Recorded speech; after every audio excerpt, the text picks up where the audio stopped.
So I used to get affected by everything and everybody.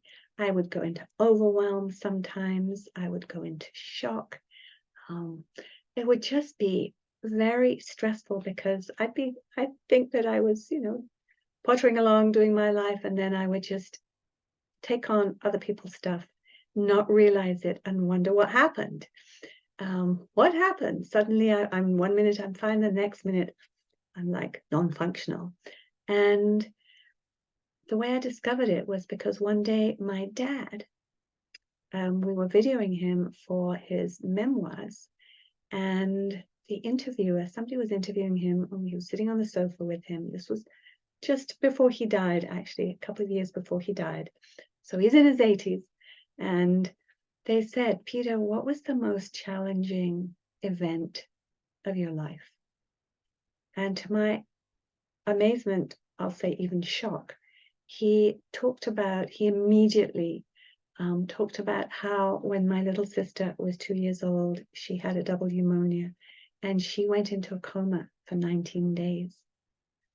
So I'm sitting there on the sofa, kind of peacefully interviewing my dad, and he's telling stories. And then suddenly this story comes up, and I didn't know about it. I knew that my little sister had double pneumonia. I knew that she nearly died. Several rounds of antibiotics later, she pulled through. But that was it. It was just a family story. Yeah. Looking back, I realized how the shock that he was still carrying had affected the whole family. My mom's shock as well, my mom's trauma, my grandparents who were living in Japan, we were in Japan at the time, my grandparents were living with us, and everyone was in shock. And even though she lived that hovering between life and death for so long, really imprinted the whole family. I call it negatively imprinted the whole family. So we all kind of constellated around my little sister like she was a porcelain doll. To be very, very careful because we might lose her. And I made a decision that I had to shut down and be very, very small, and not have any needs as the oldest child, because everyone else was in trauma, and especially my little sister. So fast forward, so that was pretty shocking. I actually asked my sister one day, we were talking about it once I discovered this, and I asked her why, what was going on? Did she have a sense? Because she is super intuitive. And she said it was Japan. Now, what that actually meant was that we were living in a little town in Japan after the war, actually 10 years after the war, and there was still the energy of trauma. And she felt that she was hovering in this cloud, this limbo world, stuck until somehow she made a decision to come back, thank goodness. And it just reminds me of one day, one evening, my parents were out to dinner, and the young Japanese babysitter came rushing upstairs, and she hid herself under my blanket on my bed. And that was pretty shocking. And she was terrified because somebody was outside rattling the garbage bins.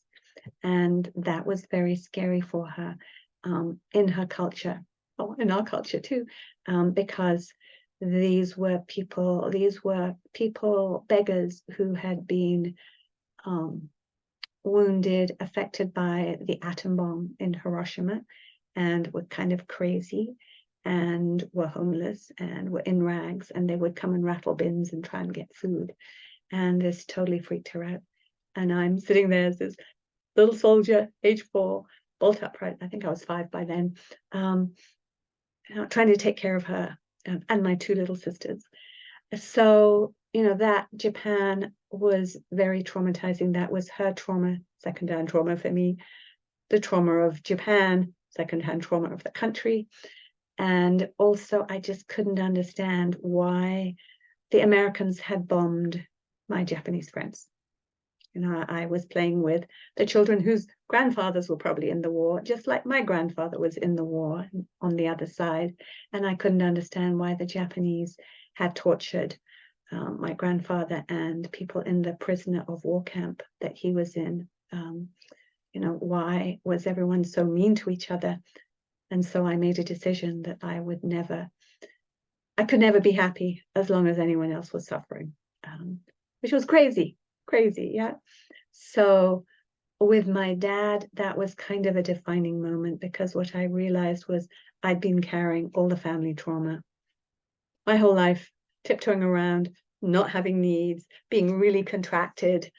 That was not okay, but I didn't know it. That was the way that I thought that I had to behave to save my family, and that if I didn't, if I was greedy or needy, somebody might die. My sister, or you know, if you know about twin patterns, it could have been a lost twin. So, which I had. So when I realized that, I was able to realize that I didn't need to carry my dad's stuff that he hadn't healed from, my mom's stuff, the family stuff. No need to tiptoe around, and time to be greedy. So fast forward, I was invited by Reverend Marilyn Miller after some terrible wildfires in California. I was living in California at the time, to come and help the community where I was living in Ojai, at the Center for Spiritual Living, and do a trauma healing workshop with them. And so I did, and what we discovered, and this is what I want to offer you, we did a video of it, and basically we worked with the community in secondhand trauma, because they were carrying the trauma, not only of the fires around them, but their friends who'd been in fires, and Northern California fires. And then what came up was hurricanes and mass shootings, and people were just naming all the things that were traumatizing for them, that they had seen on the media or had friends that were affected by. And it was very stressful for them. So, what you'll meet Reverend Marilyn, who, what we discovered with her was something very light, and then it went into her mom's trauma around Reverend Marilyn's birth. You're going to see that we're not going into trauma, but we are separating from her mom's trauma during World War II, and that it wasn't Marilyn's, and that Marilyn had been carrying it. You'll meet Maria, who no matter how much work she was doing, she was just more pain in her shoulders and her neck and her head, and she was just getting worse and worse. And she couldn't let in any healing. She was like totally feeling blocked. And what we discovered when she unlocked her secondhand trauma, which was her beloved island, Puerto Rico, where she comes from, and they had just had a hurricane, and it was devastating, and she was devastated for her community. Once that was separated and clarified, and you'll see what we did, something huge lifted off her, something shifted, and now she was able to let in the community and the healing from her heart, or into her heart, and the pain lifted, because it wasn't hers, but she didn't know it. So that's what I want to support you in, is how to differentiate what you're carrying, what's yours that you can work with. I would say what's yours is manageable, and what's not yours, what's not manageable, it's too much for you, isn't yours, and you don't need to carry it. So, it sounds really simple. We like to make things simple in our programs. So you're very welcome to download this special gift, and there is a checklist, a really fun checklist that comes with it, and hopefully you will enjoy it and benefit from it, and know that even though you may be super empathic, like I was too much, I am still now, but it doesn't floor me, it doesn't overwhelm me, I don't go into struggle. I'm able to go, this is mine, and it's in a way like fun to be able to reclaim what that little child should have been, that delightful, joyful little child who, yes, I did see all the trauma. Yes, and I see it now. I'm not in denial. And there's another way to be that is in alignment with our core essence and who we are on planet Earth. So I hold that space for you, and hopefully you enjoy my special gift. Bye.